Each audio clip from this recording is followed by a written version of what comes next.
আসসালামু আলাইকুম, কেমন আছেন সবাই? আশা করি সবাই ভালো আছেন, সুস্থ আছেন। হালকেনস্টাইন এইচএসসি একাডেমিক মনোবিজ্ঞান দ্বিতীয় পত্রের আরেকটা ক্লাসে আপনাদের স্বাগতম। আপনাদের সাথে আছে আমি নাফিউস সামাদ আবির, পড়াশোনা করছি ঢাকা বিশ্ববিদ্যালয়ে। তো আমরা যে অধ্যায়টি নিয়ে আলোচনা করছিলাম, মনোবিজ্ঞান দ্বিতীয় পত্রে বুদ্ধি যে চ্যাপ্টারটা আছে, সেটার মধ্যে আমরা পূর্বের ক্লাসে বুদ্ধির প্রকৃতি, বুদ্ধির প্রকারভেদ, এছাড়া মানুষ কীরকমভাবে তার বুদ্ধাঙ্ক নির্ণয় করা যায়, স্ট্যানফোর্ড বিনেসিমো এই এক্সপেরিমেন্টগুলো সম্পর্কে আমরা এই টেস্টগুলো সম্পর্কে একটু ধারণা পেয়েছি। আর আমরা বিনেসিমো এবং স্ট্যানফোর্ড বিনের যে টেস্ট রয়েছে সেই টেস্টের মাধ্যমে কিভাবে একজন মানুষের বুদ্ধাঙ্ক নির্ণয় করা যায় সেই বিষয় সম্পর্কে জেনেছিলাম। তো আজকে আমরা যদি শুরু করি একটু পূর্বের পড়া স্ট্যানফোর্ড বিনের বুদ্ধি অভিজ্ঞার যে সুবিধা অসুবিধাগুলো রয়েছে, আমরা যদি একটু চিন্তা করি যে আমরা এটার ক্ষেত্রে দেখেছি যে এটা খুবই বহুল ব্যবহৃত একটি বুদ্ধি অভিজ্ঞা। আর এছাড়াও এর মধ্যে এই টেস্টের মধ্যে বুদ্ধাঙ্কর মাধ্যমে বা আইকিউর মাধ্যমে একজন মানুষের প্রকৃত বয়স, মানসিক বয়স এই জিনিসগুলো কিন্তু কি ডিফাইন করা হয়। মানসিক বয়স নির্ণয় করার যে একটা সুবিধা কিন্তু ওই এক্সপেরিমেন্টে রয়েছে বা ওই টেস্টে রয়েছে। এছাড়াও আমরা দেখতে পাই যে আইকিউ শব্দটা বা আইকিউ একটা সংখ্যার মাধ্যমে তার আসলে প্রকৃত বয়সের সাথে মানসিক বয়সের যে তারতম্য রয়েছে সেটা সহজেই আমরা বুঝতে পারি। যার 100 রয়েছে তার ক্ষেত্রে আমরা বলতে পারি যে তার মানসিক বয়স এবং প্রকৃত বয়স একই। যার 100 বেশি রয়েছে তার মানসিক বয়স বেশি, সে একটু বেশি ম্যাচিওর, সেই বিষয়গুলো সম্পর্কে কিন্তু আমরা এই স্ট্যানফোর্ড বিনে বুদ্ধি অভিজ্ঞা থেকে জানতে পারি। এছাড়াও যা রয়েছে যে এটা একটা বাচনিক ভার্বাল কম্প্রেনশন কিন্তু এই এক্সপেরিমেন্টে বা এই টেস্টে দেখা হয়। তাহলে ভাষার ব্যবহার যারা জানে তারা কিন্তু এই টেস্টটা সহজেই পারফর্ম করতে পারে বা সহজেই অংশগ্রহণ করতে পারে। এছাড়াও বিভিন্ন বয়সের স্তরে ভাগ করা আছে যে 2 থেকে 18 বছর বয়স পর্যন্ত একজন ব্যক্তির বা একজন শিশু বা বালকের বুদ্ধির মাত্রা সম্পর্কে কিন্তু আমরা সহজে বের করতে পারি এই স্ট্যানফোর্ড বিনে বুদ্ধি অভিজ্ঞা থেকে। এরপর আমরা আসি এর সুবিধা অসুবিধাগুলো কি হতে পারে। যে এর অসুবিধাগুলো এটা একটা ভাষাভিত্তিক বুদ্ধি অভিজ্ঞা। তো যারা নিরক্ষর বা যারা ভিন্ন ভাষাভাষী তারা কিন্তু আসলে এটাতে পার্টিসিপেট করতে পারে না, এটা কিন্তু একটা খুব বড় অসুবিধা। আর এছাড়াও রয়েছে যে এটা একটা ব্যক্তিকেন্দ্রিক, একজন ব্যক্তির জন্য এটা খুবই সহজ এবং উপযোগী, কিন্তু যখন দলগতভাবে হবে তখন এই স্ট্যানফোর্ড বিনে বুদ্ধি অভিজ্ঞা আমরা ব্যবহার করতে পারবো না। এছাড়াও এটি সাধারণ বুদ্ধি পরিমাপ করে, বুদ্ধির বিশেষ উপাদানগুলো কিন্তু এ থেকে আলাদা করা যায় না। এর মানে একজন ব্যক্তি কোনো একটা বিশেষ দিকে যদি সে দক্ষ হয়, সে যদি কোনো একটা কারো অ্যানালিটিক্যাল এবিলিটি স্বাভাবিকের চেয়ে একটু বেশি হয়, আবার কেউ ঝটপট জবাব দিতে পারে, যে কোনো জিনিস সহজে মনে রাখতে পারে, এই যে কোয়ালিটিসগুলো যেগুলো থাকে একজন মানুষের স্পেশাল যে কোয়ালিটিগুলো থাকে সেগুলো কিন্তু এই এক্সপেরিমেন্টের মাধ্যমে আমরা নির্ণয় করতে পারি না। এরপর এতে প্রশিক্ষণপ্রাপ্ত অভিজ্ঞকের প্রয়োজন হয়। যিনি টেস্টটা নেবেন তাকে অবশ্যই প্রশিক্ষণপ্রাপ্ত হতে হবে, কারণ বিভিন্ন বয়সের যে বিভিন্ন বাচ্চাদের বা 4 বছর বয়সী, 5 বছর বয়সী, 10 বছর বয়সী, 16 বছর বয়সী যে ভাগগুলো রয়েছে, যে অ্যাডাল্ট স্টেজ 1, 2, 3 এরকম স্টেজগুলোতে যে কোয়েশ্চেন আনসারের যে বিষয়টা রয়েছে, প্রশ্নোত্তরের মাধ্যমে যখন এই টেস্টটা পারফর্ম করতে হয় তখন কিন্তু যিনি টেস্টটা করবেন তাকে অবশ্যই প্রশিক্ষণপ্রাপ্ত হতে হবে এবং স্ট্যানফোর্ড বিনে বুদ্ধি অভিজ্ঞা সম্পর্কে বিস্তারিত ধারণা থাকতে হবে। এবার আমরা আসি এই স্ট্যানফোর্ড বিনে বুদ্ধি অভিজ্ঞার চতুর্থ সংস্করণে, যেটা 1986 সালে প্রকাশিত হয়। এবং এটার সাথে বিনেসিমো বা স্ট্যানফোর্ড বিনের যে মূল যে অভিজ্ঞা রয়েছিল, মূল যে টেস্ট ছিল সেটার সাথে সম্পর্ক স্পষ্ট দেখা যায়, কিন্তু এটাকে আরও রিফাইন করা হয়। এই এক্সপেরিমেন্টে দেখা যায় যে এটাকে বুদ্ধাঙ্ক যে বিষয়টা রয়েছে, বুদ্ধাঙ্ক যে শব্দটি ছিল আইকিউ, সেটাকে বাদ দিয়ে এটাকে একটি বুদ্ধির ধরন, যা জি এর একটি পরিমাপ সরবরাহ করে। এই জি এর যে বিষয়টা রয়েছে সেটা একজন ব্যক্তি তার প্রত্যেকটা সামর্থ্য অনুযায়ী তার মার্কস পাবে। এক্ষেত্রে 15টা উপ অভিজ্ঞায় ভাগ করা ছিল, এছাড়াও 4টা উপ অভিজ্ঞা ভাগ করা আছে।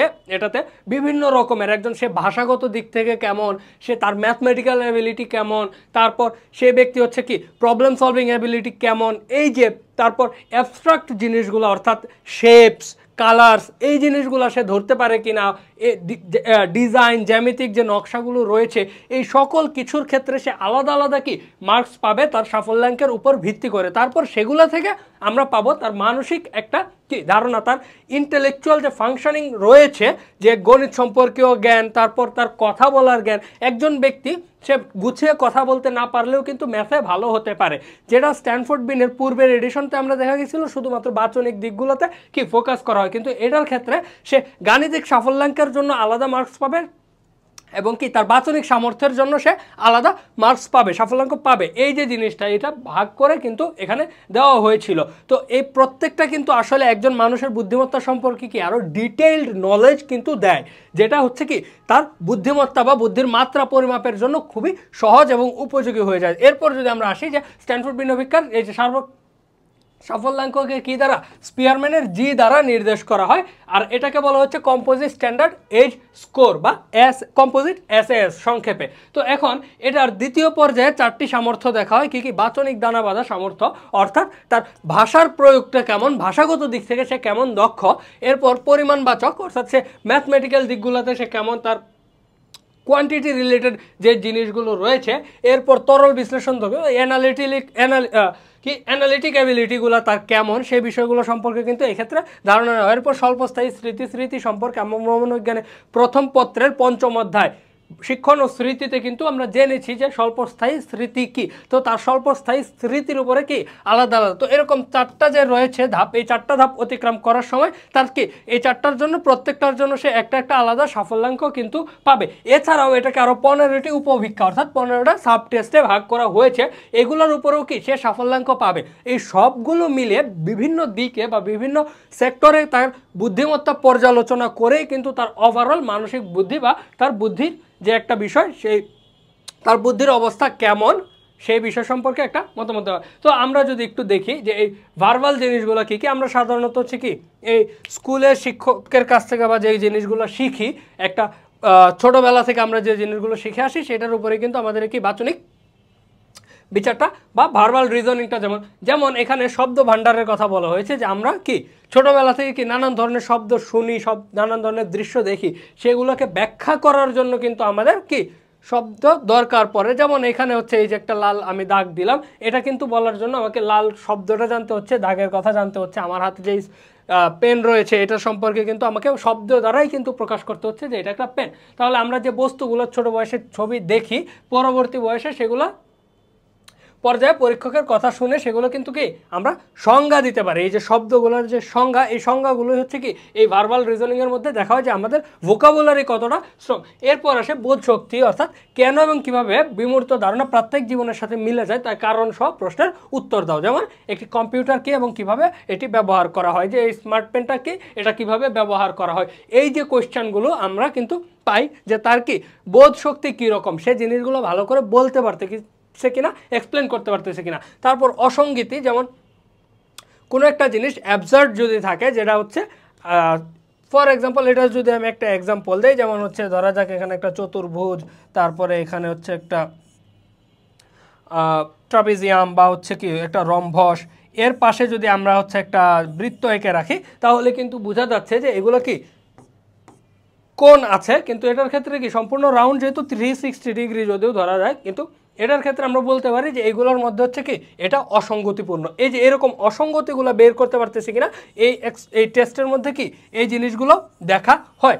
তারপর আমরা যদি দেখি যে তার ভার্বাল রিলেশন কি, যে 4টি শব্দের মধ্যে মিল ও অমিল ব্যাখ্যা করো, যার মধ্যে 3টি একই রকম এবং একটি ভিন্ন। এই যে জিনিসটা আমি বললাম, কিন্তু এটা হয় কি বাচনিক দিক থেকে। আর অ্যাবসার্ডিটির ক্ষেত্রে আমরা যেটা দেখছি, যেটা হচ্ছে সাধারণভাবে আমরা অভ্যস্ত না। যেমন চাকার ক্ষেত্রে যদি আমরা দেখাই, যে আমরা যদি বলি যে একটা গাড়ির কথাই যদি আমরা বলি যে একটা গাড়িতে যদি 3 কোণা চাকা দিয়ে দেওয়া হয়, তাহলে কিন্তু আমরা বুঝতে পারবো যে এই জিনিসটা অ্যাবসার্ড, এই জিনিসটা নর্মাল না, এই জিনিসটার মধ্যে কি অসঙ্গতি রয়েছে।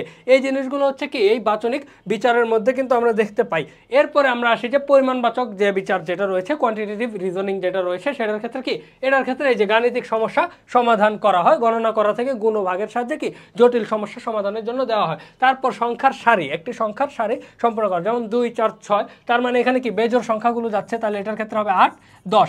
যেমন আমরা এই যে এরকম দেখতে পারি 0, 1, 1, 2, 3, 5, এরপর ডট ডট যদি দেয়, তাহলে এটা হচ্ছে একটা ফিবোনাচ্চি সিরিজ। এটার ক্ষেত্রে হচ্ছে কি পূর্বের দুইটার যোগফল হচ্ছে পরের সংখ্যাটা হয়। তাহলে আমরা যদি হিসাব করি, তাহলে এটার পরে কি হবে 5 আর 3 যদি যোগ করি তাহলে হবে 8, আর 8 5 যোগ করলে হচ্ছে 13, তারপরে 21। এরকমভাবে কিন্তু আসলে এই যে প্যাটার্নটা ধারাটা আসছে এটা কিন্তু যাবে। তাহলে এই যে সংখ্যার সারির ক্ষেত্রে তার পরবর্তীতে সংখ্যার সারিটা সম্পূর্ণ করার ক্ষেত্রে কিন্তু দেখা হয়। এরপর সমীকরণ তৈরি, অঙ্কের একটি সারি ও বীজগণিত থেকে চিহ্ন থেকে সুষম সমীকরণ তৈরি করো, যেমন 2, 2, 4 যোগ সমান। তাহলে আমরা বলতে পারি যে এটার ক্ষেত্রে 2 যোগ 2 = 4। এই যে এরকমভাবে সমীকরণ গঠন করার বিষয়টা কিন্তু এই কোয়ান্টিটেটিভ বা পরিমাণগত বিচারে বা রিজনিংয়ে দেখা হয়।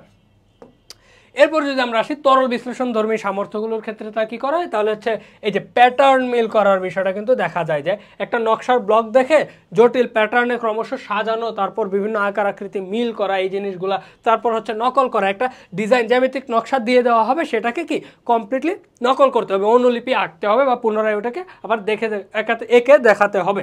তারপর এছাড়া ব্লক দিয়ে নকশা তৈরির বিষয়টা কিন্তু এখানে রয়েছেই কি নকল করার ইয়াতে। তারপরে ছকের বিষয় যে বিকল্পের একটি তালি থেকে পর্যায়ক্রমে ছবি সম্পন্ন করো, এই যে বিভিন্ন এক্সপেরিমেন্টের মাধ্যমে এরপর কাগজ ভাঁজ করা ও কাটা, নির্দিষ্ট প্যাটার্ন অনুসরণ করে একটা কাগজ ভাঁজ করো এবং কাটো।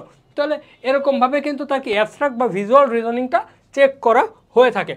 এরপর শর্ট টার্ম মেমোরির ক্ষেত্রে যদি বলি একটার পর একটা সাজানো, এটার ক্ষেত্রে হচ্ছে এই যে পুঁতি স্মৃতি জিনিসটা হচ্ছে কি, পুঁতি স্মৃতি মানে হচ্ছে বিভিন্ন রঙের যে বিভিন্ন পুঁতি এরকমভাবে সাজানো থাকবে, ধরা যাক একটা মালাতে সাজানো রয়েছে, তো সেক্ষেত্রে এটা লাল হতে পারে, একটা নীল, একটা সবুজ, এরকমভাবে প্রথমে তাকে এটা একবার দেখানো হবে, অতঃপর তাকে হচ্ছে এইভাবে পুঁতি অনেকগুলো দিয়ে দেওয়া হবে এবং সুতার মধ্যে বলা হবে যে এভাবে আবার রিপিট করে দেখাতে। এই জিনিসটা একটা মানুষের স্বল্পস্থায়ী স্মৃতির মধ্যে কিন্তু এই জিনিসগুলো থাকে, ছবি থেকে অবস্থান, আকার এবং রং মনে রেখে এইগুলো কিন্তু সে একটার পর আরেকটা যতটুকু দক্ষতার সাথে করতে পারবে তত বেশি তার কিন্তু সফলাঙ্ক আসবে। এরপর বাক্যের স্মৃতি, যে বিভিন্ন বাক্য মুখস্থ করা, যেটা জটিলতার মাত্রা অনুসারে পৃথক। প্রাথমিক পর্যায়ে বয়স পর্যায়ে কি ছোট ছোট বাক্য দেওয়া হয় এবং পরবর্তীতে এখানে কি বড় বড় বাক্য দেওয়া হয়, যেটা হচ্ছে কি 25 শব্দের অধিক বাক্য থেকে কিন্তু বাক্য দেওয়া হয়ে থাকে। তারপর হচ্ছে অঙ্কের স্মৃতি, একগুচ্ছ অঙ্কের সংখ্যা মুখস্থ করো এবং তার সম্মুখবর্তী বা পশ্চাৎবর্তী ক্রমে পুনরুৎপাদন করো। অঙ্কের সংখ্যা পরিসর হচ্ছে কি 2 থেকে 9, এরকমভাবে হচ্ছে কি তার একটা নির্দিষ্ট পরিসরের সংখ্যাগুলো দেওয়া হবে, তো হয় বড় থেকে ছোট, নয়তো ছোট থেকে বড়, এভাবে হচ্ছে কি তাকে এই সংখ্যাগুলো রিপিট করতে হবে। এরপর বস্তুর স্মৃতি, বিভিন্ন বস্তুর ছবি থেকে একটি করে উপস্থাপন করা হয়। এখানে কাজ হলো ছবিগুলো যে ক্রমে উপস্থাপন করা হয়েছিল সেই ক্রমে শনাক্ত করা এবং অন্য ছবিকে আলাদা করা। তাহলে অনেকগুলো ছবি একটার পর একটা সিরিয়ালি দেখানো হবে, এই সিরিয়াল অনুযায়ী পুনরায় সাজাতে হবে এবং এর মধ্যে অন্য কোনো ছবি যদি দিয়ে দেওয়া হয় সেটাকে আলাদা করতে হবে। এর মাধ্যমে কিন্তু তার কি শর্ট টার্ম মেমোরি বা স্বল্পস্থায়ী স্মৃতি সম্পর্কে আমরা একটা ধারণা পেতে পারি। আর আমরা যে 15টি উপ অভিক্ষার কথা বলেছিলাম সেই টেস্টগুলো হচ্ছে কি কি, একটা হচ্ছে কি শব্দ ভাণ্ডার, যেটা আমরা শব্দ ভাণ্ডার সম্পর্কে দেখেছি 2 থেকে 6 বছরের ক্ষেত্রে ছবির বস্তুর নাম ও সংজ্ঞা, তার চেয়ে বড়দের ক্ষেত্রে শব্দের সংজ্ঞা প্রদান করো এবং এটা কি সহজ থেকে কঠিন অনুক্রমে হবে। প্রথমে সহজ প্রশ্ন থাকবে এবং পরবর্তীতে কঠিন। এরপরে পুঁতির স্মৃতির কথা আমরা বলেছি, পুঁতির রং আকৃতি এগুলো দেখে কি পর্যায়ক্রমে সাজানো। তারপর পরিমাণগত দিক থেকে কি সংখ্যা গণনা থেকে জটিল যে গাণিতিক সমস্যা রয়েছে সেগুলো সমাধান করা। এরপর হচ্ছে বাক্যের স্মৃতি, সহজ থেকে কঠিন ক্রমে সাজানো, সে বাক্যগুলো কীভাবে মনে রাখতে পারতেছি না বড়। তারপর প্যাটার্ন বিশ্লেষণ, একটা জ্যামিতিক প্যাটার্ন থেকে বা ছোটদের ক্ষেত্রে এক্ষেত্রে দেখা যায় ছিদ্রের সাথে আকার মিল করা, যেমন হচ্ছে ধরা যাক এরকম একটা চারকোনা, তারপরে এরকম ত্রিভুজ, এরকম বৃত্ত দেওয়া আছে, তারপর হচ্ছে তাকে একটা বল দিয়ে দেওয়া হলো, তারপর একটা আয়তকার বস্তু দিয়ে দেওয়া হলো, একটা ত্রিভুজের দিয়ে দেওয়া হলো, তো বলা হলো যে এগুলোর সাথে কি এগুলোর মধ্যে দাও, তাহলে সেই বলটা দেখা যাবে যে গোল প্যাটার্নের মধ্যে সেই বলটা ইনসার্ট করলো। তারপর ত্রিভুজ আকৃতির বস্তুটাকে ত্রিভুজ আকৃতি বস্তুতে চতুর্ভুজটাকে চতুর্ভুজ আকৃতি বস্তুর সাথে মিলানো, এই যে জিনিসটা মিল করা। আর বড়দের ক্ষেত্রে হচ্ছে কি নকশার বিভিন্ন প্যাটার্ন আছে না, সেগুলোকে ব্লক হিসেবে ইউজ করে ব্লক দ্বারা কি প্যাটার্ন অনুকরণ করা। তারপর হচ্ছে বোধ ক্ষমতা, যে সরকার কেন রেডিও এবং টেলিভিশন সম্প্রচারকে নিয়ন্ত্রণ করে, এরকম প্রশ্নের উত্তর দাও, যেগুলো হচ্ছে কি একজন মানুষের ক্ষেত্রে তার নিজস্ব একটা ভাব বা দৃষ্টিভঙ্গি সম্পর্কে কি আইডিয়া দেয়, তার বোধ শক্তি কেমন সে বিষয় সম্পর্কে বলে। তারপর অসঙ্গীতের ক্ষেত্রে আমরা বলতে ছবিতে কি কি অসঙ্গীত গতি থাকতে পারে তা শনাক্ত করা, যেমন 3 কোণাকৃতি চাকা বিশিষ্ট একটি ওয়াগন, যেটা সাধারণত হয় না, চাকা কি হয় গোলাকৃতির হয়, যদি চাকাটা 3 কোণা থাকে তাহলে আমরা বুঝতে পারি এটা একটা অসঙ্গতিপূর্ণ। তারপর অঙ্কের স্মৃতি, তার অঙ্কের একটি ছোট তালিকা, ছোট থেকে বড়, সম্মুখ দিক অথবা পশ্চাৎ দিক, অর্থাৎ ছোট থেকে বড়, বা এই যে ধরা যাক এরকম একটা তালিকা দেওয়া আছে যে 2, 3, 4, 5, এটা মুখস্থ করে তাকে বলা হলো যে শেষ থেকে বলে আসো বা শুরু থেকে বলে যাও, এরকমভাবে তারা কি এগুলোর উত্তর দিল। এরপর নকলকরণের ক্ষেত্রে দেখেছি যে একটা ডিজাইন দেওয়া হলো, সেটাকে কি আবার পুনরায় রিপিট করে সেটাকে আঁকা বা সেটাকে অঙ্কন করা। এরপর বস্তুর স্মৃতির ক্ষেত্রে একটা বস্তু বড় থেকে একটি একটি করে সাধারণ বস্তুর ছবি শনাক্ত করা। তারপর ছাঁচের ক্ষেত্রে বলা যায় যে পর্যায়ক্রমে কিছু ছবি দেখানো হবে, কোনো কোন বিকল্প সংখ্যাটি সিরিজের পরবর্তী সংখ্যা তা নির্ধারণ করো। অর্থাৎ এই যে আমরা যেটা বলেছিলাম যে এটা সংখ্যার কথা, যে এরকম 0 1 1 2, তারপর হচ্ছে 0 2 4 6, এই যে 2 করে যোগ হলো, এই জিনিসগুলো আর কি। তারপরে সংখ্যার সারি, একটি সারি উপস্থাপন করবে, সারিতে কোন সংখ্যাটি পরবর্তীতে আসবে, এই যে জিনিসটাই আবার দেখানোর কথা বলা হয়েছে নাম্বার সিরিজের ক্ষেত্রে। আর কাগজ ভাঁজ করা এবং কাটা একটি নির্দিষ্ট প্যাটার্ন অনুযায়ী হচ্ছে কাগজ ভাঁজ করে কাটার যে পরীক্ষা সেটা কি নেওয়া হবে। তারপর বাচনিক সম্পর্ক, যে ভার্বাল রিলেশন জিনিসটা কেমন, যে এক ধরনের 3টি শব্দ এবং চতুর্থটি ভিন্ন প্রকৃতি। এটার জন্য যদি আমরা একটা এক্সাম্পল দিই তাহলে ধরা যাক হচ্ছে ঈগল, তারপর দোয়েল, তারপর হচ্ছে ধরা যাক কি বাঘ। এছাড়া যদি আমরা একটু চিন্তা করি যে এক্ষেত্রে আমরা দিয়ে দিলাম হচ্ছে মুরগি, তাহলে এক্ষেত্রে আমরা কিন্তু সহজেই বলতে পারি যে এইখানে কোনটা ভিন্ন। আমরা সহজেই বলতে পারবো যে এখানে হচ্ছে কি বাঘ ভিন্ন, কারণ বাকি সবগুলো হচ্ছে পাখি এবং উড়তে পারে, কিন্তু বাঘের ক্ষেত্রে সে একটা কি পশু এবং সে বনে বাস করে। আবার এটাও বলতে পারি যে প্রত্যেকের 2 পা আছে, এখানে দোয়েল, তারপর ঈগল, তারপর হচ্ছে মুরগির ক্ষেত্রে তারা 2 পা আছে, বাঘের 4টি পা। এরকম যে অসঙ্গতি রয়েছে বা এরকম যে ডিফারেন্স যে রয়েছে সেই জিনিসগুলো কি 4টা জিনিস দেওয়া আছে, 3টা এক প্রকৃতির আর চতুর্থটা ভিন্ন প্রকৃতির, এই জিনিসগুলোকে আলাদা করে সেটাকে করা। তারপর সমীকরণ তৈরি করার জিনিসটা তো আমরা বলেছিলাম যে যোগ বিয়োগ গুণ ভাগ দেওয়া আছে, তারপর বিভিন্ন সংখ্যা দেওয়া আছে কোনটার সাথে কিভাবে, যেমন ধরা যাক এরকম 4 দেওয়া আছে 16, তারপর হচ্ছে 4, তারপর গুণ আর এদিকে সমান, এইগুলো দেওয়া থাকে, তাহলে আমরা বলতে পারি যে 4 গুণ 4 সমান 16। তো এভাবে হচ্ছে কি সমীকরণ তৈরি করার বিষয়টা। এই হচ্ছে যে 15টি উপ অভিক্ষা, যেগুলোর উপর কি তার বুদ্ধিমত্তা বা সাফল্যাঙ্ক বা বুদ্ধির সাফল্যাঙ্ক নির্ভরশীল। এই জিনিসগুলো কিন্তু এই স্ট্যানফোর্ড বিনে বুদ্ধিবীক্ষার 4র্থ সংস্করণে দেখা হয়। এবার আমরা আসি উপবীক্ষার সময় প্রয়োগ ও স্কোরিংয়ের জন্য কি কি প্রয়োজন। স্কোরিংয়ের জন্য অবশ্যই কি একজন বিশেষ প্রশিক্ষণ দরকার, এবং কি অভিক্ষার সাফল্যাঙ্ক ব্যাখ্যার জন্য প্রয়োজন আরও প্রশিক্ষণ ও অভিজ্ঞতা। নির্দিষ্ট শক্তির এবং দুর্বলতার যে কোনো প্যাটার্ন লক্ষ্য করে মনোবিজ্ঞানীগণ সাফল্যাঙ্কের প্রতিটি অন্যান্য সাফল্যাঙ্কের প্রতিটির সাথে সম্পর্কিত করে বিবেচনা করেন। উপযুক্ত ব্যাখ্যার জন্য কি এই জিনিসটাও প্রয়োজন।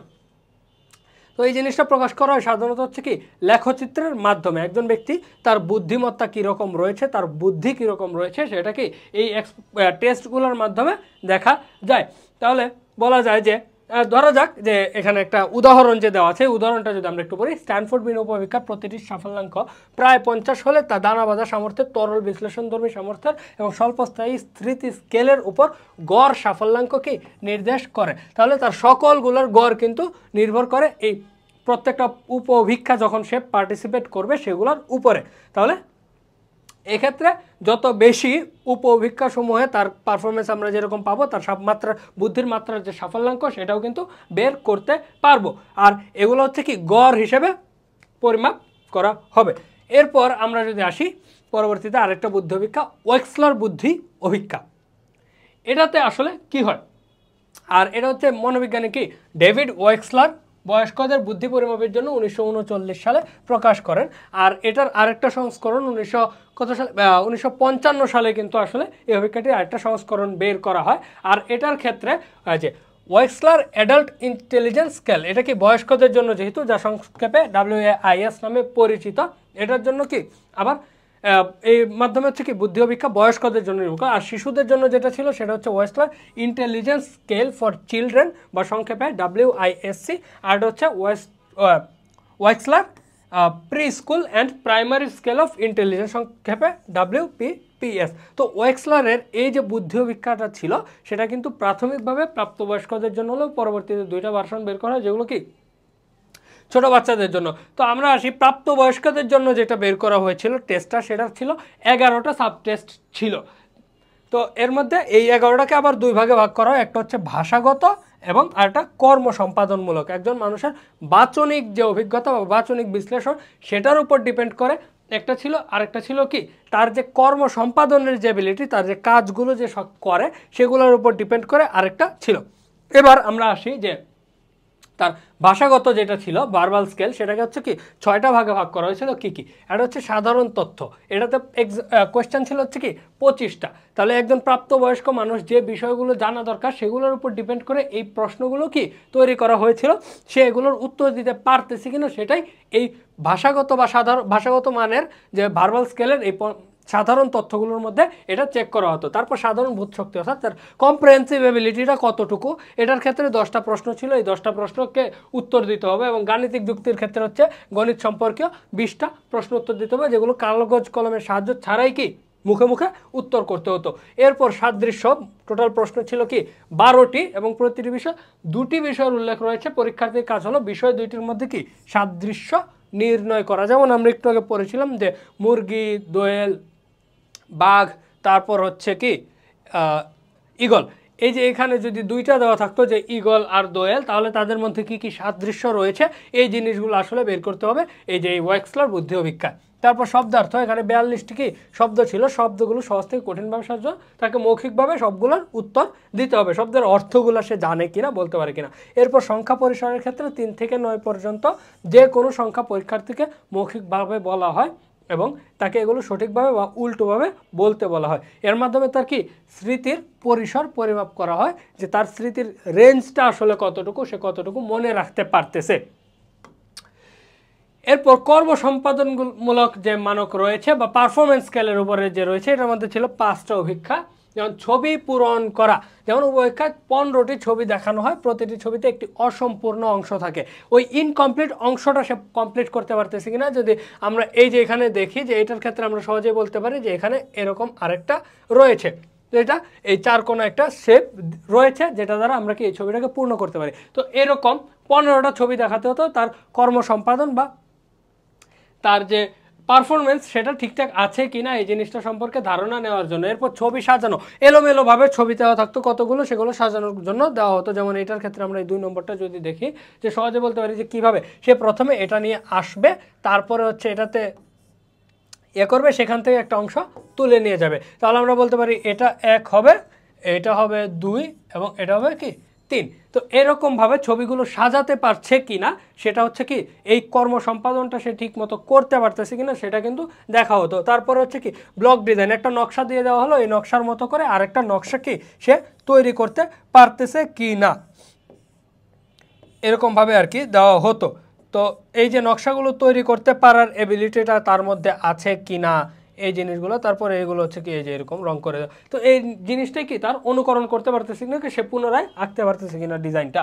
এরপর বস্তু গঠনের ক্ষেত্রে এই যে এখান থেকে কি এই টুকরাগুলো জোড়া দিয়ে হচ্ছে কি একটা বিনা বা এরকম কিছু একটা বানানো যায়, এই জিনিসটা সে পারছে কি না এই জিনিসটা চেক করা হয় বস্তু গঠন, ক্ষুদ্র ক্ষুদ্র অংশ দিয়ে একটি পূর্ণ বস্তু তৈরি করা। এরপর সংখ্যা প্রতীক, অর্থাৎ এই যে এখানে 1 2 3 4 দেওয়া আছে, 1-এর নিচে দেওয়া আছে এই শেপটা, 2-এর নিচে এটা, 3-এর নিচে এটা, 4-এর নিচে এটা, এটা তাকে দেখানো হলো।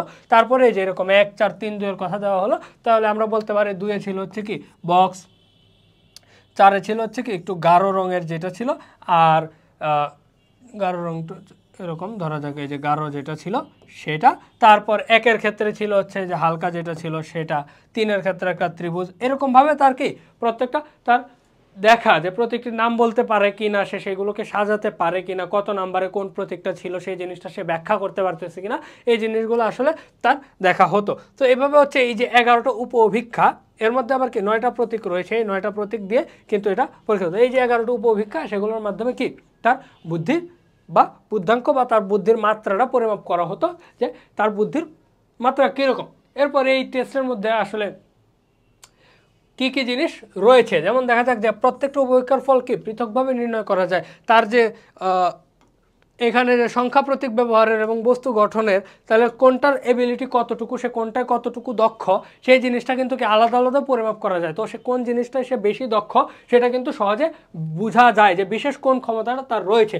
আর এটার সাথে বিভিন্ন ভাষাভাষী লোকদের বুদ্ধি নির্ণয় করা যায়, যেটা আমরা দেখেছিলাম স্ট্যানফোর্ড বিনো বুদ্ধি অভিজ্ঞায় কি বিভিন্ন ভাষাভাষীটা সম্ভব হয় না, অন্য ভাষায় যদি কেউ থাকে তাহলে সে কিন্তু ওই ভাষা ছাড়া উত্তর দিতে পারবে না, যে কারণে হচ্ছে কি আর এটার ক্ষেত্রে দেখা যায় যে তার ভার্বাল রিজনিং বা হচ্ছে পারফরমেন্স স্কোরগুলো দেখা যায় যে সহজে কি নির্ণয় করা যাচ্ছে। তারপর মানসিক রোগের উপরে এই অভিজ্ঞতা প্রয়োগ করে কোনো রোগের বিশেষ বা মানসিক ক্রিয়ার ত্রুটি আছে কিনা তার নির্ণয় করা, যেমন আমরা বলেছিলাম যেমন একটা মানুষ যখন একদিকে বিশেষ দক্ষ হতে পারে সে কিন্তু একটা দিকে বিশেষ অদক্ষও হতে পারে, তাহলে সেই দিকটা কিন্তু এই টেস্টের মাধ্যমে কিন্তু সহজে বের করা যায়। আর তারপর প্রত্যেকটা উপঅভিজ্ঞার জন্য পৃথকভাবে বুদ্ধাঙ্ক নির্ণয় করা যায়, যে সে বস্তু গঠনে কেমন, তার শব্দার্থ কেমন, কিংবা সে হচ্ছে জ্যামিতিক দিকে কেমন, তার গাণিতিক দিকগুলোতে সে কতটুকু দক্ষ, এরকম আলাদা আলাদাভাবে কিন্তু তার কি সাফল্যাঙ্ক বা বুদ্ধাঙ্ক নির্ণয় করা যায়। তাহলে এটার জন্য কি আদর্শ সাফল্যাঙ্ক বা স্ট্যান্ডার্ড স্কোর পদ্ধতি কিন্তু ব্যবহার করেন। অর্থাৎ 1700 লোকের উপর এই টেস্টটা কিন্তু আসলে করে তারপর এটাকে কি আদর্শায়নের মাধ্যমে আদর্শ মান নির্ণয় করেন। তাহলে ডেভিড ওয়েসলার তার অভিজ্ঞতায় যে বুদ্ধাঙ্কের বিস্তৃত ছক ব্যবহার করেন সেটা যদি আমরা একটু দেখি, এটা নিয়ে আমি আগের লেকচারে একটু বলেছিলাম, তো এটা সম্পর্কে আমরা একটু বিস্তারিত পূর্ণাঙ্গ দেখি যে আইকিউ এর লেভেলটা কতটুকু হলে একজন মানুষের কি আইকিউ কতটুকু বা তার বুদ্ধি কতটুকু, বুদ্ধাঙ্ক কত সেটা বলতে পারি। যেমন একজন মানুষের বুদ্ধাঙ্ক যদি 90 থেকে 109 হয় তাহলে সে হচ্ছে অ্যাভারেজের মধ্যে পড়ে। আমাদের বেশিরভাগ মানুষের বুদ্ধি হচ্ছে 90 থেকে 109 এর মধ্যে, যেটাকে আমরা অ্যাভারেজ বা এখানে কিন্তু 50% পার মানুষই হচ্ছে এই সাধারণ এর মাঝে আছেন। এরপর যদি 80 থেকে 89 দেখি তারা হচ্ছে কি নিম্ন সাধারণ, 70 থেকে 79 হচ্ছে সীমান্তবর্তী, আর 70-এর কম হচ্ছে কি মানসিকভাবে প্রতিবন্ধী। আমরা দেখি এই যে সবচেয়ে বেশি কিন্তু এই কি অ্যাভারেজ যেটা আছে সেটা, এর থেকে নিচে হচ্ছে কি খুব কম, এর থেকে উপরেও খুব কম। যেমন 130 বা ঊর্ধ্বে যদি বলি তাহলে অতিশয় প্রতিভাশালী ব্যক্তি, খুব কম মানুষই আছে, কত 2.2% জনসংখ্যা হচ্ছে কি এই অতিশয় প্রতিভাশালী ব্যক্তির মধ্যে পড়েন। যেমন আইনস্টাইনের আইকিউ ছিল 160, তিনি ছিলেন কি অতিশয় প্রতিভাশালী ব্যক্তি। তো এরকম আমাদের মধ্যে হচ্ছে কি 90 থেকে 109 হচ্ছে অ্যাভারেজ, তাহলে 130-এর ঊর্ধ্বে মানে হচ্ছে অনেক বেশি প্রতিভাবান। তারপর 120 থেকে 129 হচ্ছে প্রতিভাশালী, এবং 110 থেকে 119 হচ্ছে উন্নত সাধারণ। তাহলে আমরা কিন্তু নিজেদের আইকিউ যদি পরিমাপ করতে চাই তাহলে এই যে বুদ্ধি অভিজ্ঞতাগুলো রয়েছে সেগুলোর মাধ্যমে কিন্তু আমরা দেখতে পারি যে আমরা আসলে কোন পর্যায়ে আছি। তো আপনারা এই জিনিসটা সম্পর্কে আরও বিস্তারিত দেখতে পারেন যে নিজের আইকিউ আপনার কত মনে হয় যে কতটুকু আপনি প্রতিভাবান, বা আপনি কি সাধারণ অ্যাভারেজ নাকি বিলো অ্যাভারেজ নাকি অ্যাবভ অ্যাভারেজ, সেই জিনিসটা কিন্তু আপনারা দেখতে পারেন। তাহলে এখন এই যে বুদ্ধাঙ্ক সাফল্যাঙ্ক আসলে কি বোঝায় এই জিনিসটা দ্বারা আমরা যদি একটু দেখি যে কি কি জিনিস আসলে বোঝায়, যে এই ক্ষেত্রে আমরা যদি একটু ফার্স্টে দেখি যে পূর্বে বুদ্ধিবিজ্ঞান সাফল্যাঙ্ককে মানসিক বয়স ও প্রকৃত বয়সের ভাগফল হিসেবে কি রিপোর্ট করা হতো। আমরা কিন্তু দেখেছি স্ট্যানফোর্ড বিনে বুদ্ধি অভিজ্ঞার ক্ষেত্রে তার মানসিক বয়স এবং প্রকৃত বয়সের মধ্যে একটা তুলনা ভাগফল হিসেবে কিন্তু সেটা দেখানো হতো। কিন্তু এক্ষেত্রে সমস্যা হচ্ছে কি 16 বছর বয়সের পর ব্যক্তি সাধারণত আর অধিক সংখ্যক প্রশ্নের উত্তর সঠিকভাবে দিয়ে যেতে পারে না। তাহলে মানসিক বয়স ব্যক্তির সারা জীবন ধরে কিন্তু বাড়তেছে না, যে কারণে হচ্ছে এই জিনিসটাকে পরবর্তীতে বাদ দেওয়া হয়। তো স্ট্যানফোর্ড বিন অভিজ্ঞার 3য় সংস্করণ প্রকাশিত হওয়ার পর থেকে কি বুদ্ধিবিজ্ঞার সাফল্যাঙ্ককে ভাগফল হিসেবে রিপোর্ট করার অভ্যাস পরিত্যাগ কিন্তু করা হয়। তাহলে সাইকোলজিক টেস্ট বা আদর্শ সাফল্যাঙ্ক হিসেবে তখন এটাকে পরবর্তীতে কি বর্ণনা করা হয় যে সঠিকভাবে উত্তর যারা দিতে পারতেছে তার সাফল্যাঙ্ক গড় থেকে আসলে কতটুকু দূরে আছে সেই জিনিসটার উপর নির্ভর করে। এটার যদি আমরা একটু এক্সাম্পল দেখি, আর এটার জন্য আদর্শ সাফল্যাঙ্ক ধরা হচ্ছে কি 100-কে, সহজভাবে 100-কে আদর্শ সাফল্যাঙ্ক ধরা হয়। যেমন সাফল্যাঙ্ক সমূহের যে বন্টন রয়েছে সেটাকে বেল শেপড কার্ভ হিসেবে দেওয়া হয়। এটার ক্ষেত্রে আমি একটু বলে দেই, এটা একটা কি স্বাভাবিক বন্টন বা সিম্পল ডিস্ট্রিবিউশন হিসেবে ধরা হয়। এটার ইয়াতে আমি একটু পরে আসতেছি যে সিম্পল ডিস্ট্রিবিউশন কি। সিম্পল ডিস্ট্রিবিউশন জিনিসটা কি আর এর সাফল্যাঙ্কর জিনিসটা কি।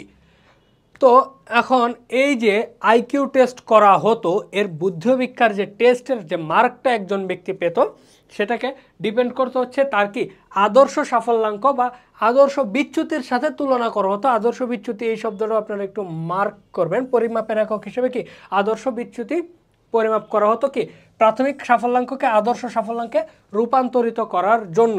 তো এখন আমরা একটু এই যে বেল শেপড কার্ভটা আসি। এখন আমি আপনাদেরকে এক্সপ্লেন করব যে এই সকল কিছু আমরা যে শব্দগুলো বলেছি যে সাধারণ বা সিম্পল ডিস্ট্রিবিউশন, যে জিনিসটা সাধারণ একটু এখানে দেখায় এই যে স্বাভাবিক বন্টন বা সিম্পল ডিস্ট্রিবিউশন। তো বাংলা টার্মগুলো আসলে খুবই একটু কনফিউজিং, বাট ইংরেজিতে আমি বলে দিই তাহলে আপনারা বুঝতে পারবেন সহজে। যেমন আদর্শ বিচ্যুতির ইংরেজি হচ্ছে কি স্ট্যান্ডার্ড ডেভিয়েশন। আদর্শ বিচ্যুতির ইংরেজি হচ্ছে স্ট্যান্ডার্ড ডেভিয়েশন। আমরা এই জিনিসগুলো দিই আসলে একটু সহজ হয়। এখন ধরা যাক আমরা এই যে চিত্রটা আছে এই বেল শেপড কার্ভটা আসলে কীরকম সেটার এখানে মানসিক সাফল্যাঙ্কের বিচ্যুতি দেখানো হয়েছে, কিন্তু বুদ্ধাঙ্কের বিচ্যুতি দেখানো হয়েছে। আমরা সেটাকে বাদ দিয়ে একটা সহজ এক্সাম্পল দিলে কিন্তু বুঝতে পারি। ধরা যাক যে 20 বছর বয়সী ছেলেদের একটা গড় ওজনের কথাই যদি চিন্তা করি যে 20 বছর বয়সী ছেলেদের গড় ওজন কত হতে পারে, ধরে নিলাম আমরা হচ্ছে কি 60 কেজি। তো এখন দেখা যাবে কোনো ক্ষেত্রে 45 কেজিও আছে যার বয়স 20, আবার কোনো ক্ষেত্রে 95 কেজিও আছে যার বয়স 20। তো এই যে কিন্তু যখনই আমরা ওভারঅল চিন্তা করব, এই যে 3 জন মানুষের কথা যদি আমরা বলি তাহলে হচ্ছে 45, 60 আর 95 কেজি, 3 জনের 3টা ওয়েট। কিন্তু যখনই আমরা 3 জনের বদলে 10 জন, 10 জনের বদলে 20 জন, 20 জনের বদলে 50 জন, অর্থাৎ যত বেশি মানুষ নিব তখন কিন্তু দেখা যাবে গড়ে তাদের ওয়েটটা চলে আসতেছে কি এই 60 কেজির মধ্যে। কারণ স্ট্যান্ডার্ডভাবে হিসাব করে সাধারণভাবে একজন 20 বছর বয়সী ছেলের ওজন 60 কেজি হতে পারে বা 60 কেজি সাধারণত হয়, এটা আমরা ধরে নিচ্ছি। তাহলে এরকম কম বেশি কিন্তু থাকবে, কিন্তু যখনই আমাদের স্যাম্পলটা বা আমরা যত বেশি মানুষ নিব তত বেশি মানুষ যখন আমরা নিব তখন দেখতে পাবো হচ্ছে কি 60 কেজির মানুষ সবচেয়ে বেশি। তো এই জিনিসটাকে যদি আমরা গ্রাফে দাঁড় করাই তাহলে কিন্তু আমরা দেখতে পাবো যে তার অ্যাভারেজ অর্থাৎ 60 কেজি ওজনের ধরা যাক 100 জন মানুষকে আমরা নিলাম, এর মধ্যে দেখা যাবে যে 5 জনের ওয়েট হচ্ছে এই 45 কেজি, 46 কেজি, 47 কেজি, আর 10 জনের বা 5 জনের ওয়েট থাকবে দেখা যায় যে এই 95 কেজি। তাহলে আমরা যে গ্রাফটা আঁকবো সেটা কিন্তু আসলে এই যে ধরা যাক ঠিক মাঝখানে যদি আমরা এভারেজটা নেই যে 60 কেজি, তাহলে কিন্তু এটার শেপ কি এরকম বেল শেপড হবে। এই হচ্ছে মূল এই বেল শেপ কার্ভের বা বেল শেপ গ্রাফের মূল রহস্য, যে আমরা এভারেজটাকে আমরা পাই কি সর্বোচ্চ বিন্দুতে। তাহলে এটার ক্ষেত্রে ধরা যায় যে 100 সাফল্যাঙ্ক হচ্ছে, 100 হচ্ছে নর্মাল বা এভারেজ, সেটা থেকে খুব বেশিও অনেক কম মানুষ আছে, খুব কমও অনেক কম মানুষ আছে, যে কারণে এটার ক্ষেত্রে এই পিক পয়েন্টটা হচ্ছে কি এভারেজ বা মিন, যেটাকে ইংরেজিতে মিন বলা হয়, মিন বা গড়। তো গড়ের ক্ষেত্রে দেখা যাবে সেটাই হচ্ছে সর্বোচ্চ। এখন এটা থেকে আদর্শ বিচ্যুতি জিনিসটা কি?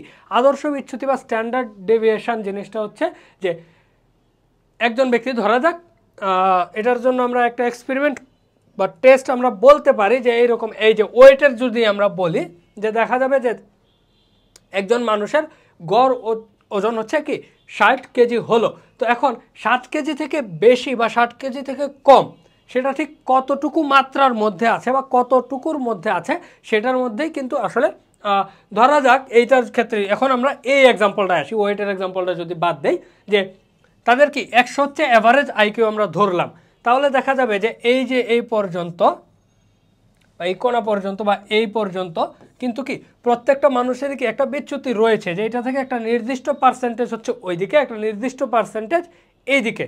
আপনাদের বোঝার সুবিধার্থে আমি এই জিনিসটাকে একটু আলাদা করে যদি দেখাই যে কিভাবে হতে পারে, যে ধরা যাক 10 জন ব্যক্তি, ধরা যাক xi হিসেবে আমরা ধরে নিলাম xi x বার। তো এরকমভাবে ধরা যাক যে 10 জন ব্যক্তি 18 বছর বয়সী 10 জনের আমরা আইকিউ এর কথা বলবো, যে একজনের আইকিউ দেখা গেল যে 111, একজনের 100, একজনের 79, একজনের হচ্ছে 98, একজনের 121।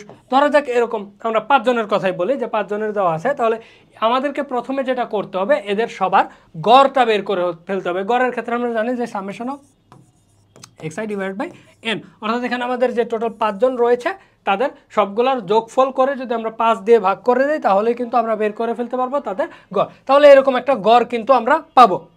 এই যে গড়টা পেলাম, তাহলে আমরা এই প্রত্যেকটা থেকে হচ্ছে কি ওই গড় সংখ্যাটা বিয়োগ দেবো। তাহলে কিছুর ক্ষেত্রে দেখা যাবে গড়টা আসবে কি অবশ্যই এদের মাঝামাঝি কোনো একটা সংখ্যা। আমি একটু সহজ এক্সাম্পল নেই, তাহলে আমাদের ম্যাথটা করতে ইজি হবে।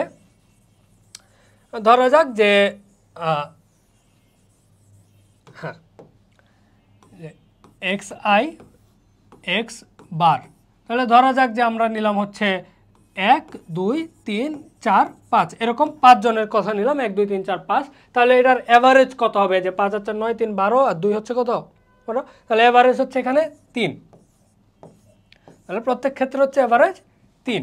এখন আমরা যেটা করতে পারি সেটার ক্ষেত্রে হচ্ছে আমাদের বের করতে হবে হচ্ছে কি এক্স আই মাইনাস এক্স বার, অর্থাৎ যে এই সংখ্যাটা যেটা রয়েছে সেটা থেকে তার কি গড়টা কতটুকু দূর। তাহলে 1 থেকে 3 যদি করি তাহলে -2, এখানে হবে -1, এখানে হবে 0, এখানে হবে হচ্ছে +1, এখানে +2।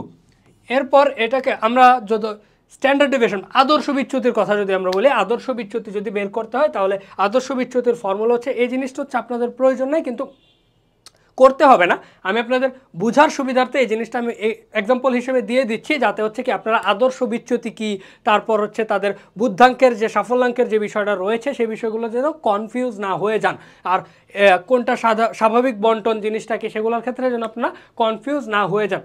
তো এরকমভাবে তো একটা ছোট স্যাম্পল বা ছোট অংশ যদি বলা হয়, এখন পৃথিবীর সবার বুদ্ধাঙ্ক তো নির্ণয় করা আমাদের পক্ষে সম্ভব না। আমরা চেক করতে পারবো হচ্ছে কি স্বাভাবিকভাবে বুদ্ধাঙ্ক যদি নির্ণয় করতে চান, আপনার ক্লাসের যদি নির্ণয় করতে চান, ক্লাস যদি হয় 1000 জনের ক্লাস, 1000 জনের কাছে গিয়ে আলাদা আলাদাভাবে পরীক্ষা করা সম্ভব না। আপনি চিন্তা করলেন যে তাদের কাছ থেকে আমি 10 জনের নিব, 10 জন, বা এই যে এখানে আমি 5 জনের কথা বলেছি যে 5 জনের স্যাম্পল নেব, সেটা থেকে আমি ধারণা করব পুরো ক্লাসের কতটুকু হতে পারে, আইকিউ স্বাভাবিকভাবে কত হতে পারে। তো সেই ক্ষেত্রে আপনারা হচ্ছে এই ফর্মুলাটা হচ্ছে ইউজ করতে হয়। আসলে স্ট্যান্ডার্ড ডেভিয়েশন বা আদর্শ বিচ্যুতির যে ফর্মুলা, স্ট্যান্ডার্ড ডেভিয়েশনের যে ফর্মুলাটা রয়েছে সেটা হচ্ছে √x i minus x bar divide by n-1। এটা হচ্ছে যখন আমরা কি ছোট একটা স্যাম্পল বা ছোট ধরা যাক পপুলেশনের স্যাম্পলের বিষয়টা যদি বলে নিই, যে একটা জিনিস যখন আপনি বিস্তৃত সবাইকে আনবেন তখন সেটাকে বলা হচ্ছে পপুলেশন, আর সেটা থেকে যদি ছোট্ট একটা অংশ নেন তাহলে স্যাম্পল। ধরা যাক যে 18 বছর বয়সী সারা বিশ্বে যারা আছে তাদের যে আইকিউ সেটা আপনি চেক করতে চাইলেন, তাহলে সারা বিশ্বের যত 18 বছর বয়সী যুবক রয়েছে তারা হচ্ছে কি পপুলেশন, আর সেখান থেকে আপনি ধরলেন 100 জনকে নিলেন, ওই 100 জন হচ্ছে স্যাম্পল। তাহলে এটা হচ্ছে স্যাম্পল স্ট্যান্ডার্ড ডেভিয়েশন বের করার একটা স্যাম্পলের আদর্শ বিচ্যুতি। তো এই ফর্মুলা ইউজ করে আসলে আপনি বের করতে পারবেন। তো এখন এটা দেখানোর কারণ কি? দেখানোর কারণ হচ্ছে এই যে বেল শেপড কার্ভটা আমরা দেখি, এই বেল শেপড কার্ভে একটা জিনিস বলা হয়ে থাকে যে স্বাভাবিকভাবে একজন ব্যক্তির আইকিউ তার কি এই যে 95%ই হয়, 95% হয় হচ্ছে তার 2 স্ট্যান্ডার্ড ডেভিয়েশন, অর্থাৎ 2 স্ট্যান্ডার্ড ডেভিয়েশনের মাঝে। এখন আপনাদেরকে এই জিনিসটা একটু বুঝিয়ে দিই, এটা হচ্ছে কি 95% হচ্ছে এই যে এতটুকু, এই পুরোটা হচ্ছে কি 95%, আর এইদিকে হচ্ছে কি 0 থেকে 0. এটা হচ্ছে 0 থেকে এই দিক থেকে শুরু হয়, 0 থেকে হয়ে সর্বোচ্চ 50-তে, তারপর একেবারে শেষে 100 পর্যন্ত যায়। তাহলে এটা হচ্ছে 95%, এটা হচ্ছে 5%, এটা হচ্ছে 0.01%, আর এটা হচ্ছে 99.9%। তো বলা হয়ে থাকে যে কোনো একটা কিছুর যে বুদ্ধির সাফল্যাঙ্কর ক্ষেত্রে যদি আমরা ধরে নিই গড় বুদ্ধি হচ্ছে 100, তাহলে সর্বোচ্চ বুদ্ধিতে যাওয়ার মধ্যে 95% মানুষের বুদ্ধিমত্তাই হবে কি 2 আদর্শ বিচ্যুতির মধ্যে। এখন 2 আদর্শ বিচ্যুতি মানে হচ্ছে কি 100 যদি হয় সেটার ক্ষেত্রে গড় আইকিউ যদি 100 ধরা হয়, গড় আইকিউ যদি 100 ধরা হয়, তাহলে এই যে স্ট্যান্ডার্ড ডেভিয়েশনের কথা আমরা বলেছি, এই স্ট্যান্ডার্ড ডেভিয়েশন ধরা হয় হচ্ছে 15। তাহলে গড় মানুষের আইকিউ যদি 100 হয় তাহলে ধরা হয়ে থাকে যে সর্বোচ্চ মানে 95% মানুষের আইকিউ হবে কি 130-এর মধ্যে।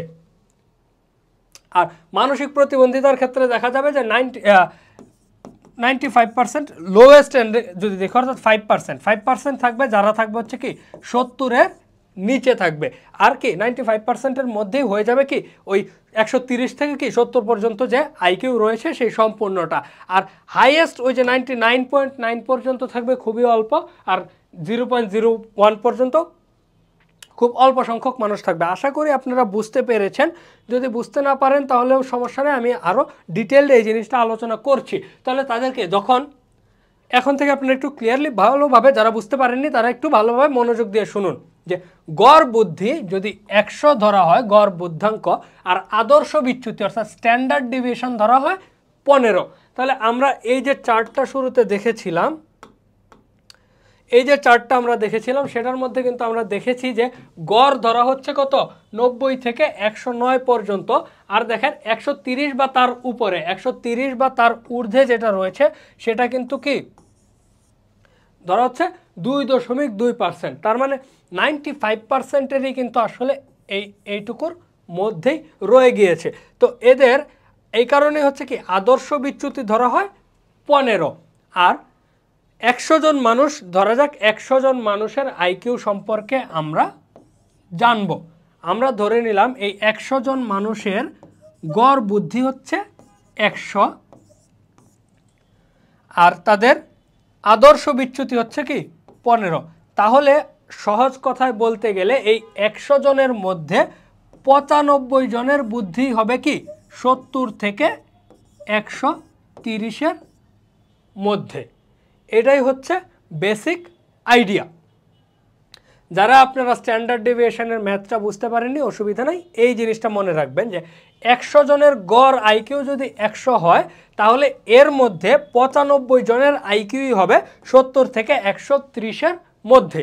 আর বাকি 5 জন তারা হয়তো 130-এর উপরে চলে যাবে অথবা 70-এর নিচে চলে যাবে। বাট অন এভারেজ 50% মানুষের আইকিউ থাকবে হচ্ছে 100। আর বাকি যারা রয়েছে 45 জন তারা হচ্ছে কারো 100-এর একটু বেশি, 100-এর একটু কম। কিন্তু এই দুই আদর্শ বিচ্যুতি যদি 15 হয় তাহলে 95% মানুষেরই ওই দুই আদর্শ বিচ্যুতির মধ্যে থাকবে। এই হচ্ছে মূল বিষয়। তাহলে এই যে আধুনিক আইকিউ সাফল্যাঙ্ক, এই জিনিসটাই কি সঠিকভাবে বোঝায় যে তার আইকিউ স্কোরটা কত।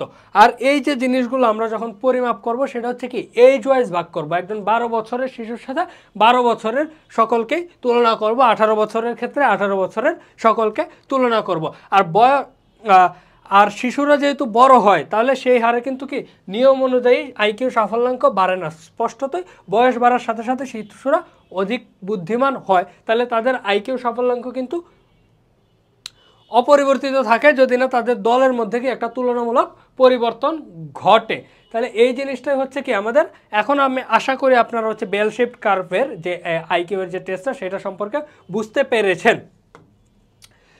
এই যে স্বাভাবিক বন্টনের সকল সাফল্যাঙ্কের প্রায় 95% গড়ের উভয় পার্শ্বের দুই আদর্শ বিচ্যুতির মধ্যে পড়ে, যে জিনিসটা আমি বলেছি। আর প্রায় 68% পরে হচ্ছে এক আদর্শ বিচ্যুতির মধ্যে। তাহলে 100 যদি হয় তাহলে এক স্ট্যান্ডার্ড ডেভিয়েশন অর্থাৎ 15 বা এদিকে -15 এর মধ্যে পড়ে হচ্ছে কি 68%। আর সুতরাং অভিক্ষার গড় যখন 100 এবং আদর্শ বিচ্যুতি 15 তখন 95% সাফল্যাঙ্ক 70 ও 130-এর মধ্যে পড়ে, যেটা আমি বলেছিলাম। 68% সাফল্যাঙ্ক পড়ে কি 85 ও 115-এর মধ্যে। আর যখন এটা তো আমরা বলতেছি দুই আদর্শ বিচ্যুতির মধ্যে পড়ে হচ্ছে কি 95%। আর এক আদর্শ বিচ্যুতির মধ্যে পড়ে হচ্ছে কি 68%। আর তিন আদর্শ বিচ্যুতির মধ্যে হচ্ছে প্রায় 99.9%ই আসলে চলে আসে। এটাই হচ্ছে এই বেল শেপড কার্ভের সাধারণ বন্টনের ওই যে বেল শেপড ঘণ্টাকৃতি যে রেখা রয়েছে সেটার মূল কথা, যে 68% থাকে হচ্ছে এক স্ট্যান্ডার্ড ডেভিয়েশনের মধ্যে, 95% থাকে দুই স্ট্যান্ডার্ড ডেভিয়েশনের মধ্যে, 99.9% থাকে তিন স্ট্যান্ডার্ড ডেভিয়েশনে।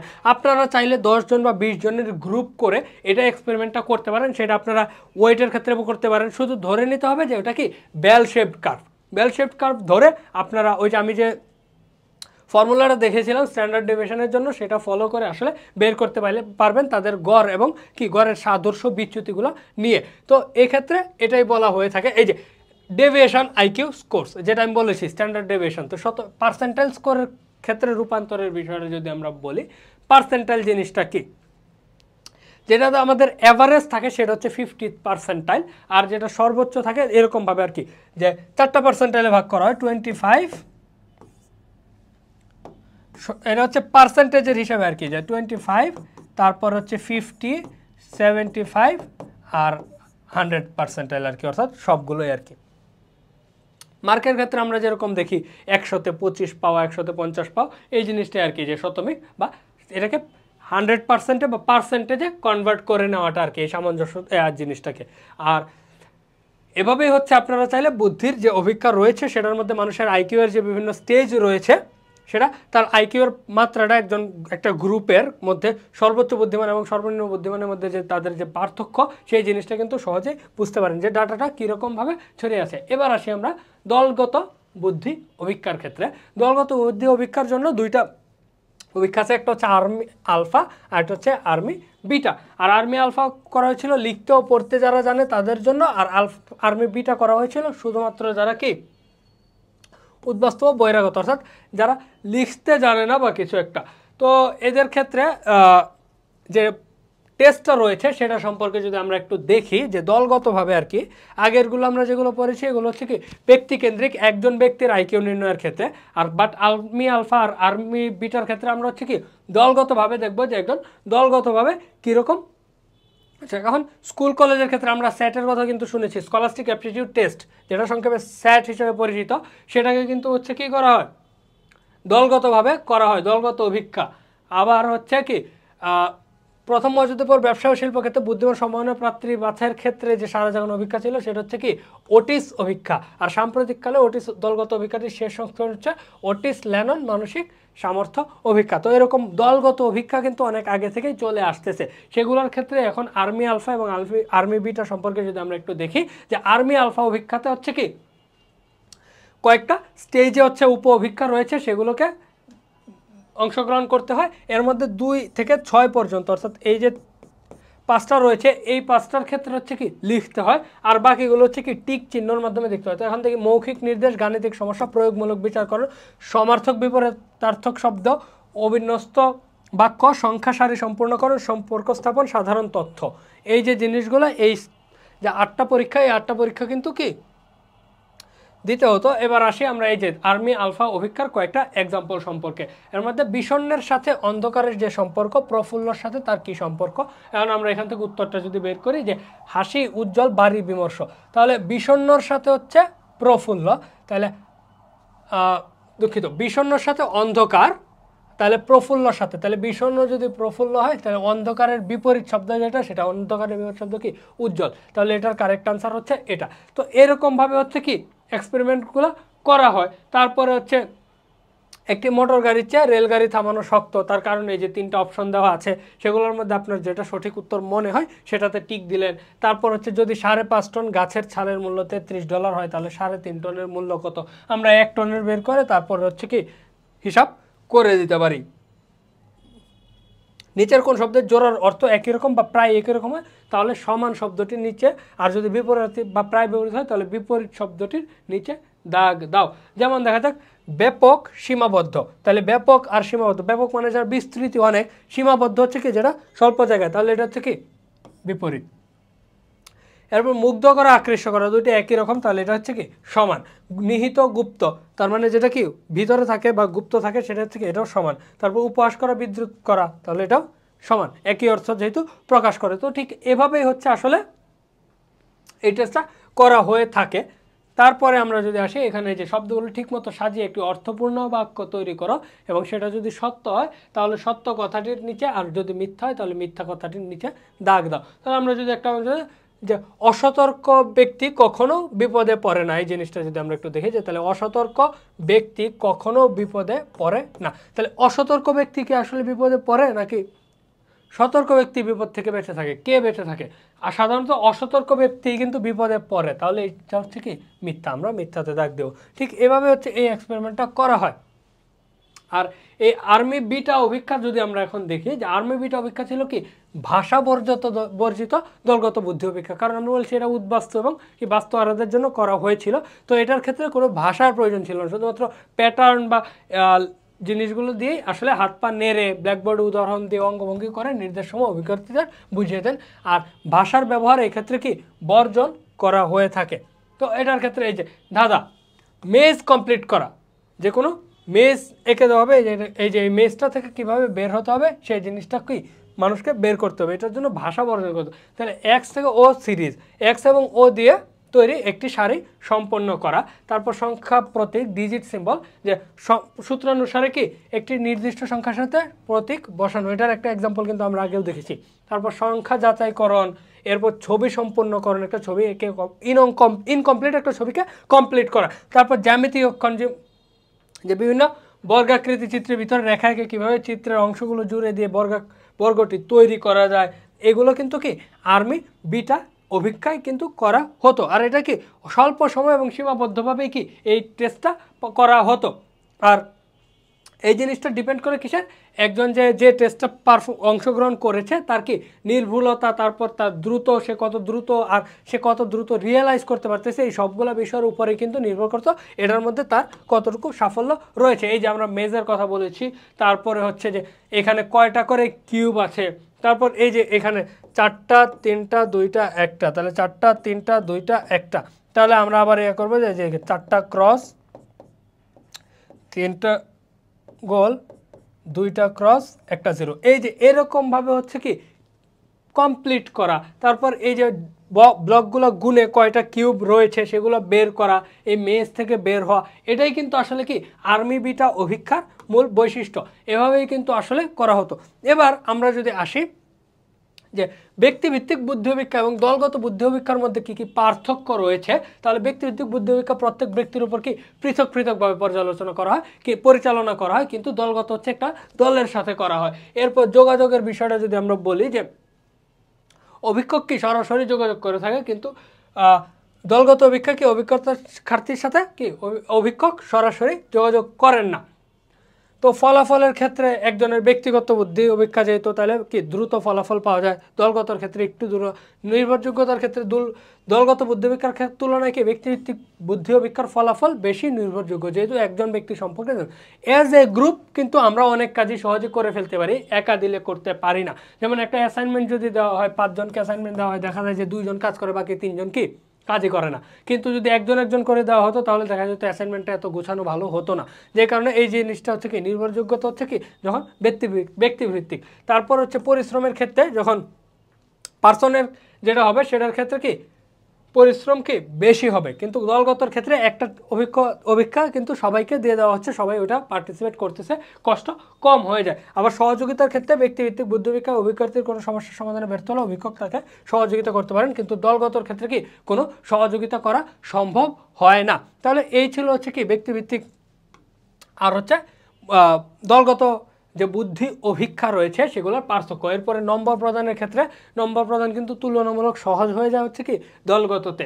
আর ব্যয়ের ক্ষেত্রে হচ্ছে দলগতর ক্ষেত্রে ব্যক্তিভিত্তিক বুদ্ধি অভিজ্ঞা পরিচালনা ব্যয় বেশি হয়, কারণ একজন করে নিতে হয়, কিন্তু দলগতর ক্ষেত্রে একটা দলের একসাথে নিয়ে নেওয়া যায়, তো সেক্ষেত্রে কি খরচ কম হয়। তারপর হচ্ছে বিশেষ যোগ্যতার ক্ষেত্রে অভিজ্ঞার্থীর বিশেষ যোগ্যতা আছে কিনা সেটা কিন্তু ব্যক্তিভিত্তিকে জানা যায়। যেমন আমরা দেখেছিলাম যে স্ট্যানফোর্ড বিনে বুদ্ধি অভিজ্ঞার 4th যে এডিশন রয়েছে সেটার মধ্যে কি একটা 15টা উপ অভিজ্ঞায় ভাগ করা, তাহলে সে কোনটায় দক্ষ।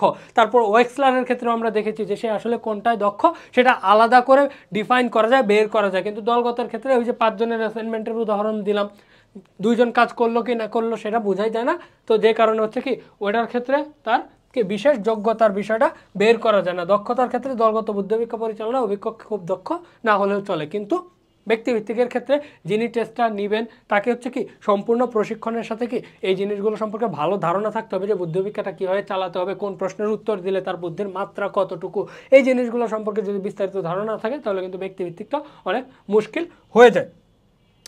এবার যদি আমরা একটু আসি যে ভাষাগত ও কৃতি বা কর্ম সম্পাদনী অভিজ্ঞা জিনিসটা কি, তাহলে ভাষাগত মানে ভার্বাল, কৃতি বা কর্ম সম্পাদনী মানে হচ্ছে কি তার যে পারফরমেন্স, এই জিনিসগুলোর উপর ডিপেন্ড করে তার টোটাল যে অভিজ্ঞা রয়েছে সেটাকে আবার কি 2 ভাগে ভাগ করা যায়। যেমন বুদ্ধির অভিজ্ঞা সমূহকে 2 ভাগে ভাগ করা যায়, ভাষাগত এবং কৃতি বা কর্ম সম্পাদনী। তাহলে তো সে কাজগুলো করতেছে কীরকমভাবে সেটার উপর ডিপেন্ড করে একরকম অভিজ্ঞা, বা তার বাচনিক বোধশক্তি বা কথা বলার এবিলিটির উপর ডিপেন্ড করে আরেকটা বুদ্ধি অভিজ্ঞা।